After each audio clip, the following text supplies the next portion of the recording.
മഴയത്ത് ടാർ ചെയ്യുന്നതും കോൺക്രീറ്റ് ചെയ്യുന്നതൊക്കെ ആയിട്ടുള്ള വീഡിയോസ് നമ്മൾ പല സ്ഥലത്തും കണ്ടിട്ടുണ്ടല്ലേ. ഇത് എൻ്റെ വീട്ടിലേക്കുള്ള വഴി കോൺക്രീറ്റ് ചെയ്യുന്നതാണ് കേട്ടോ. ഇന്നലെ വരെ പ്രൈവറ്റായി കിടന്നിരുന്ന എൻ്റെ വഴി ഇന്ന് മുതൽ ഗവൺമെൻറ്റിൻ്റെ ആയി. ഈ ഗവൺമെൻറ് റോഡ് പണി എപ്പോഴാണ് മോശമാവെന്ന് അറിയാം നിങ്ങൾക്ക്? ആ മീറ്റർ പിടിച്ചിരിക്കുന്ന വെള്ള ഷർട്ടുകാരനെ കണ്ട ആളെപ്പോലുള്ള ആളുകൾ ഇല്ലാതിരിക്കുന്ന സ്ഥലങ്ങളിലാണ് മോശം റോഡുകൾ ഉണ്ടാവുന്നത്. ആള് സൂപ്പർവൈസറോ കരാറുകാരനോ ഒന്നും അല്ല കേട്ടോ. ആളൊരു ഗവൺമെൻറ് ഉദ്യോഗസ്ഥനാണ്, ഈ റോഡിൻ്റെ ഇൻചാർജുള്ള ഓവർസിയർ. ഈ റോഡ് പണിയുടെ തുടക്കം തൊട്ട് അവസാനം വരെ ആൾ ഇവരുടെ കൂടെ തന്നെ ഉണ്ടായിരുന്നു കേട്ടോ. ചെയ്യുന്ന പണിയുടെ കാര്യത്തിൽ ഒരു വിട്ടുവീഴ്ചയില്ലാത്ത മനുഷ്യൻ.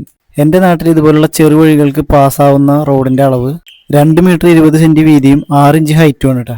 ഈ രണ്ടളവിൽ 1 സെൻറ്റിമീറ്റർ പോലും കുറേ ആൾ അനുവദിച്ചിട്ടില്ല കേട്ടോ. അങ്ങനെ ഓരോ പണിയും പറഞ്ഞ് ചെയ്യിപ്പിക്കുന്നത് ഞാൻ നിന്ന് കണ്ടു. ഈ റോഡിൻ്റെ കരാറുകാരനും അടിപൊളിയായിരുന്നു കേട്ടോ. ആളും എല്ലാ കാര്യത്തിനും സഹകരിച്ചിട്ട് നല്ല രീതിയിലാണ് മുന്നോട്ട് പോയത്. അങ്ങനെ ചെറിയൊരു മഴച്ചാറിൽ കണ്ടപ്പോഴേക്ക് ഈ സാറ് പറഞ്ഞു, കോൺക്രീറ്റ് മിക്സിങ് നിർത്തിക്കോ, ഇനി ടാർപ്പായിട്ടിട്ട് മതി അടുത്ത പരിപാടി. മഴ പെയ്യുമ്പോൾ ടാറിങ്ങും കോൺക്രീറ്റിനും ഒക്കെ നടത്തുന്നവർ ഊളകളുള്ള നാടുണ്ട് നമ്മുടെ. അവർക്ക് അതിനുള്ള ധൈര്യം കിട്ടാൻ കാരണം ഇതുപോലെ നട്ടലുള്ളൊരു ഉദ്യോഗസ്ഥ അവരുടെ കൂട്ടത്തിൽ ഇല്ലാത്തതാണ്.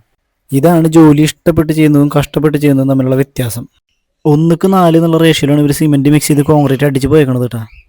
ഇനി എന്ത് മഴ പെയ്താലും ഇതൊന്നും ആവില്ല. ഗവൺമെൻറ് വർക്ക് കോൺട്രാക്ട് എടുത്തിട്ട് കാശ് മുക്കുക എന്നുള്ള ഉദ്ദേശത്തോടെ മാത്രം ഈ മേഖലയിലേക്ക് വരുന്ന കോൺട്രാക്റ്റുകാരാണ് നമ്മുടെ നാട്ടിൽ 90% ഉള്ളത്. അവരൊക്കെ പണിത റോഡാണ് 2 മഴ പെയ്യുമ്പോഴേക്കും തോടായി മാറണതും. കൂടുതലൊന്നും വേണ്ടെന്നേ, സ്വന്തം ജോലി കൃത്യമായിട്ട് ചെയ്യാൻ പേരുള്ള ആൾക്കാരുടെ കഴിഞ്ഞാൽ നമ്മുടെ റോഡൊക്കെ അടിപൊളിയാവും. ഇത് കണ്ടിട്ട് നിങ്ങൾക്ക് എന്ത് തോന്നുന്നു? എന്തായാലും എനിക്കിഷ്ടമായിട്ടേ ഇവർക്ക്.